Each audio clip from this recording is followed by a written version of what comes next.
How difficult is it for you to get a picture of what on earth is happening in this city?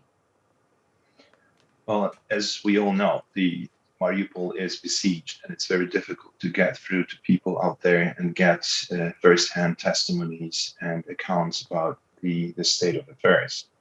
And that's why we're, in a very peculiar way, I could say, we're blessed to have Katerina coming over, going through the besieged city and getting across Ukraine to Poland and share her story. She has been there for almost 3 weeks, and she has been on the front lines of looking after people, helping them out, clearing the dead, but also tending the wounded.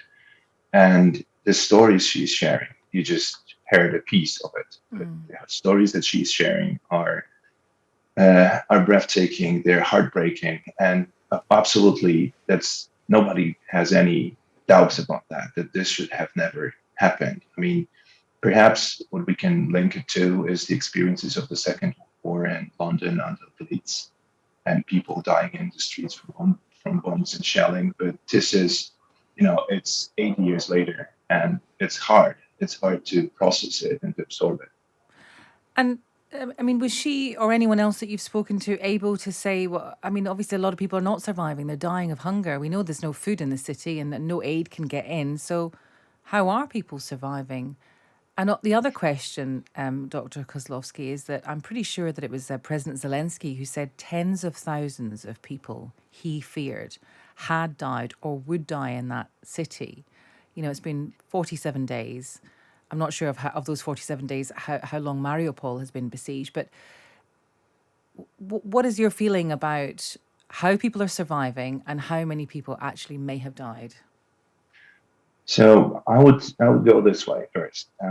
We as human species are very resourceful when it comes to fulfilling our basic needs, and people are able to survive on very small portions of food and just ravage. I mean, go around the city and just.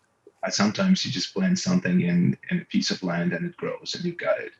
And I believe there are also under clandestine ways to get some food, but it's I would say very individual dependent, which means if you are energetic enough and you're resourceful enough and you have abilities to walk around the city, you still have a car and you can cover large swaths of city to get some food, then you have greater chances. But the elderly, the problem is that some of them cannot leave the house, they cannot leave the basement for particular reasons of sickness, of disabilities, and that's the hardest thing for them to survive.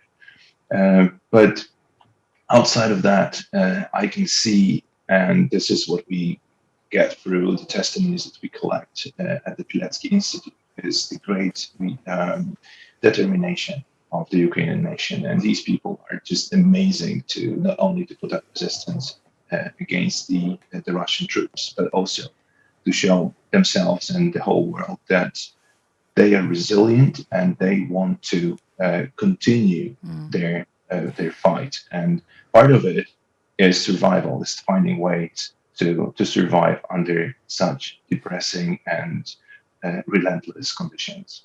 But you must be very concerned because the resilience is all well and good while the Russians have not taken the city. But, every day we seem to be hearing that they are getting closer and closer to taking the city and that the Ukrainian forces now just control a few square miles of territory. I mean, if the worst comes to the worst and Russia does take Mariupol, what on earth is going to happen to the people there then? This is the deepest concern we have all and we share here at the Pilecki Institute. I mean, we already have seen what the Russians are doing in the occupied territories. They're killing people, they're massacring the civilians. They also deport kids and also adults into Russia. We know those practices from the Soviet Union. This is not like a new invention they come up with. But the great concern is what's going to happen with civilians under this type of harsh occupation and hostile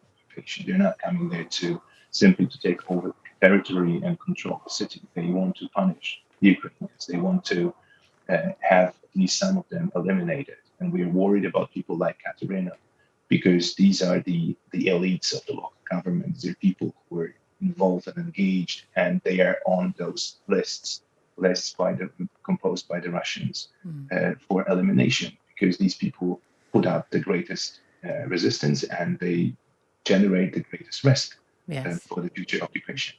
Well, that really is chilling information. Thank you so much for talking to us and for the work that you're doing as well. That's Dr. Wojciech Kozłowski, Deputy Director of the Pilecki Institute.